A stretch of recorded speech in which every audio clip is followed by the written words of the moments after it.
Sa mapagpalang araw sa ating lahat mga kapatid. Ako muli si Adrian Bernales ng Batch 3 at itong aking daily devotion. Ating aray pag-usapan natin ay kung sino ang tunay na King of Kings.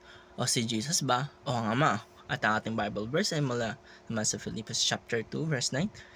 Kaya sinasabi sa ating scripture ngayong araw, kaya naman siya itinaas ng Diyos ng lubos at binigyan ng pangalang higit sa lahat ng pangalan. Mga kapatid, maraming tao ang nagtatanong kung sino ba talaga ang hari ng mga hari o King of Kings. Si Jesus ba o ang Ama? Sa Biblia malinaw na isa ang Diyos, ngunit siya ay nahahayag sa Ama, Anak at Espiritu Santo. Hindi sila magkakompetensya sa kapangyarihan. Sila ay isa sa layunin at kaluwalhatian. Ang Ama pinagmulan ng lahat, siya ang may pinakamataas na otoridad. Ngunit ang anak si Jesucristo ay binigyan ng kapangyarihan at kaluwalhatian ng Ama.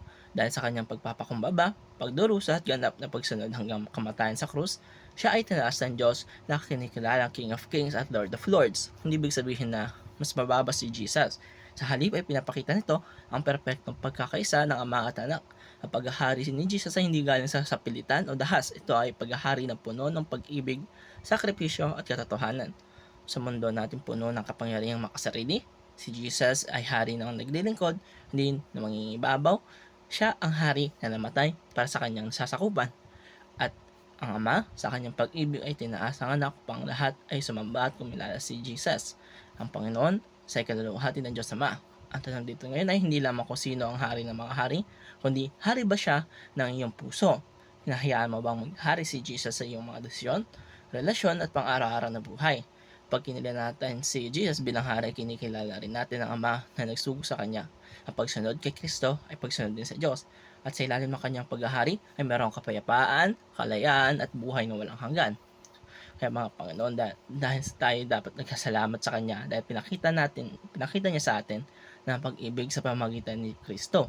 Tinanggap natin siya bilang hari ng ating buhay. Kaya turuan natin ating mga sarili maging mapagkumbaba, sumunod at mamuhay ayon sa iyong kalooban. Maghari si Jesus sa ating mga puso mga kapatid, ngayon at magpakailanman. Kaya mga kapatid, ganito kahalaga na malaman natin ang mahalagang pagbabasa ng Biblia upang malaman natin ang sino ba talaga ang at sabi dito mga kapatid na si Jesus ay kasama ng Ama.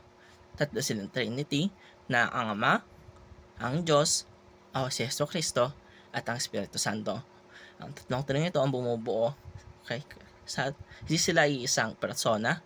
Lahat sila isa silang persona at tatlo silang naroon. Kung kaya mga kapatid, napakahalaga na malaman natin ito at tayo maging pagkumbaba katulad na ginawa ni Jesus sa kanyang buhay dito sa ating mundo. At ito katapos ang aking daily devotion. Maraming salamat sa panonood.